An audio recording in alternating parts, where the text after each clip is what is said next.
राधे राधे जी। आप सबका आपके अपने चैनल सुनीता भक्ति में हार्दिक स्वागत है। भगवान श्री कृष्ण की कृपा आप और आपके समस्त परिवार पर बनी रहे। तो भक्तों, भगवान श्री हरि का ध्यान करते हुए आज की कथा को प्रारंभ करते हैं, जिसमें नाना प्रकार के व्रत, स्नान और तर्पण की विधि तथा राजा धर्ममूर्ति की कथा का वर्णन किया गया है। तो पुलस्त्य जी कहते हैं कि हे राजन, ज्येष्ठ पुष्कर में गो, मध्यम पुष्कर में भूमि और कनिष्ठ पुष्कर में स्वर्ण देना चाहिए। यही वहां के लिए दक्षिणा है। प्रथम पुष्कर के देवता श्री ब्रह्मा जी, दूसरे के भगवान श्री विष्णु तथा तीसरे के श्री रुद्र हैं।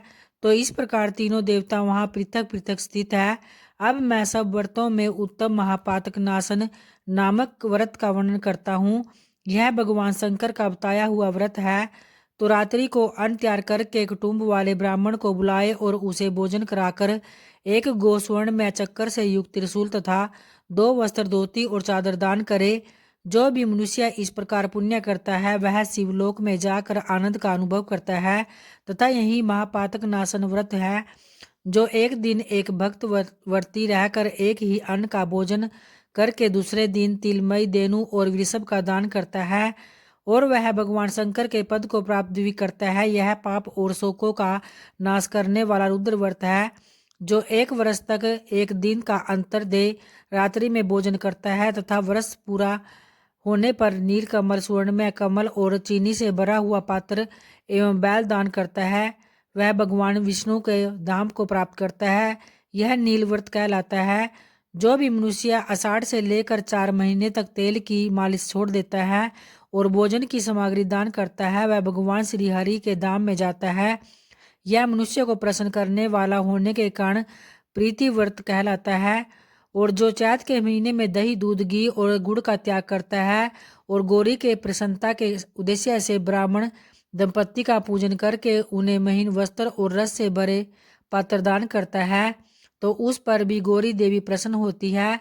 यही गौरी व्रत भवानी को लोक प्रदान करने वाला है। जो आषाढ़ आदि चातुर्मास में कोई भी फल नहीं खाता तथा चौमासा बीतने पर घी और गुड़ के साथ एक गड़ा एवं कार्तिक की पूर्णिमा को पुनः कुछ स्वर्ण में ब्राह्मण को दान देता है, वह रुद्रलोक को प्राप्त होता है। तो यह शिव व्रत कहलाता है।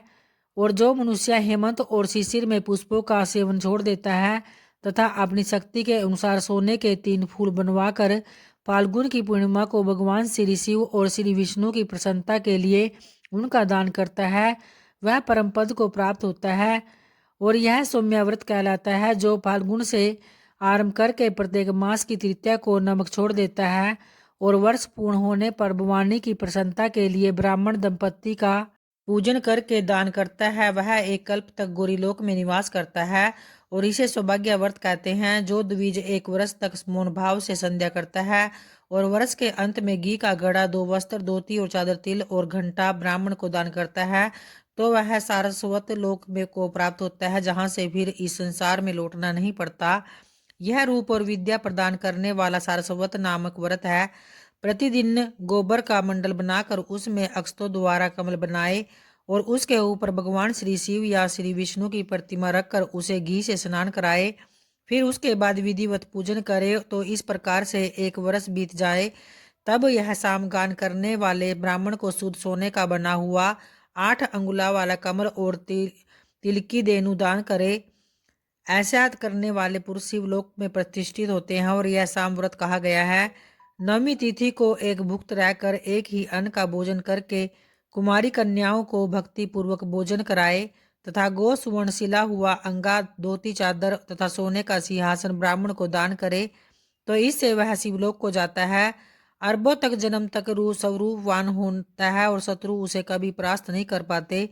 तो यह मनुष्य को सुख देने वाला वीर व्रत नाम का व्रत कहा जाता है।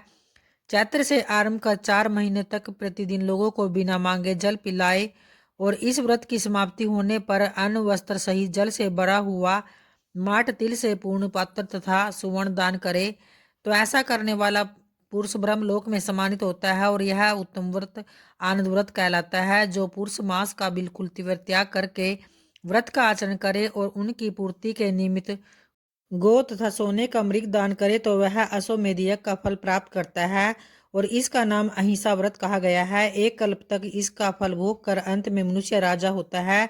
माघ के महीने में जब सूर्योदय के पहले स्नान करके द्विज दंपत्ति का पूजन करे तथा उन्हें भोजन कराकर यथाशक्ति वस्त्र और आभूषण दान करे तो यह सूर्या व्रत कहलाता है। इसका अनुष्ठान करने वाला पुरुष एक कल्प तक सूर्यालोक में निवास करता है और आषाढ़ आदि 4 महीने में प्रतिदिन प्रातः स्नान करे और फिर कार्तिक की पूर्णिमा के दिन ब्राह्मणों को भोजन कराकर गोदान दे तो वह मनुष्य भगवान श्री विष्णु के धाम को प्राप्त होता है। और जो एक अयन से दूसरे अयन तक पुष्प और घृत का सेवन छोड़ देता है उसे व्रत के अंत में फूलों का हार, घी और घृत मिश्रित खीर ब्राह्मण को दान करनी चाहिए। वह शिवलोक में जाता है तो इसका नाम शिलव्रत कहा जाता है। जो प्रतिदिन संध्या के समय दीपदान करता है तथा घी और तेल का सेवन नहीं करता, फिर व्रत समाप्त होने पर ब्राह्मण को दीपक, चक्र, सूल, सोना और धोती चादर दान करता है तो वह इस संसार में तेजस्वी होता है तथा अंत में रुद्र लोक को जाता है। यह दीप्ति व्रत है जो कार्तिक से आरंभ करके प्रत्येक मास की तृतीया को रात के समय गोमूत्र में पकाई हुई जौ की लपसी खाकर रहता है और वर्ष समाप्त होने पर गोदान करता है। वह एक कल्प तक गौरी लोक में निवास करता है तथा उसके बाद इस लोक में राजा होता है और इसका नाम रुद्र व्रत कहलाता है। यह सदा कल्याण करने वाला व्रत है जो 4 महीनों तक चंदन लगाना छोड़ देता है तथा अंत में सीपी, चंदन, अक्षत और 2 वस्त्र, धोती और चादर ब्राह्मण को दान करता है वह वरुण लोक में जाता है। यह दृढ़ व्रत कहलाता है। तो सोने का ब्राह्मण बनाकर उसे तिल की डेरी में रखे तथा मैं अहंकार रूपी तिल का दान करने वाला हूँ ऐसी भावना करके घी से अग्नि को तथा दक्षिणा से ब्राह्मण को तृप्त करे। फिर माला, वस्त्र तथा आभूषणों द्वारा ब्राह्मण दंपत्ति का पूजन करके विश्वात्मा की तृप्ति के उद्देश्य से किसी शुभ दिन को अपनी शक्ति के अनुसार 3 तोले से अधिक सोना तथा तिल सहित ब्राह्मण को दान करे तो ऐसा करने वाला पुरुष पूर्ण जन्म से रहित ब्रह्म पद को प्राप्त होता है और इसका नाम ब्रह्मव्रत कहलाता है।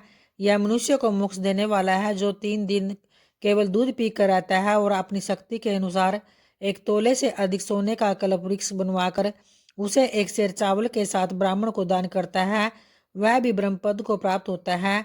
तो यह कल्प वृक्ष व्रत कहलाता है।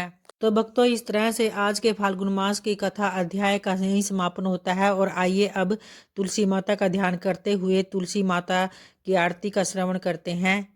जय तुलसी माता मैया, जय तुलसी माता, सब जग की सुखदाता, सबकी वर माता मैया। जय तुलसी माता, सब योगों से ऊपर, सब रोगों से ऊपर, रज से रक्षा करके सबकी भवत्राता मैया। जय तुलसी माता, बटु पुत्री है श्यामा की, सुरबल्ली है ग्राम्य, विष्णु पिया जो तुमको सेवे, सो नर तर जाता मैया। जय तुलसी माता, हरि के शीस विराजत, त्रिभुवन से हो वंदित, पतित जनों की तारिणी तुम हो विख्याता मैया। जय तुलसी माता, लेकर जन्म विजन में आई, दिव्य भवन में मानव लोक तुम्ही से सुख संपत्ति पाता मैया। जय तुलसी माता, हरि को तुम अति प्यारी, श्याम वरण सुकुमारी, प्रेम अजब है उनका तुमसे कैसा नाता मैया। जय तुलसी माता, हमारी विपद हरो तुम कृपा करो माता मैया। जय तुलसी माता, सब जग की सुखदाता, सबकी वर माता मैया। जय तुलसी माता मैया। जय तुलसी माता। जय तुलसी माता की। धन्यवाद दोस्तों।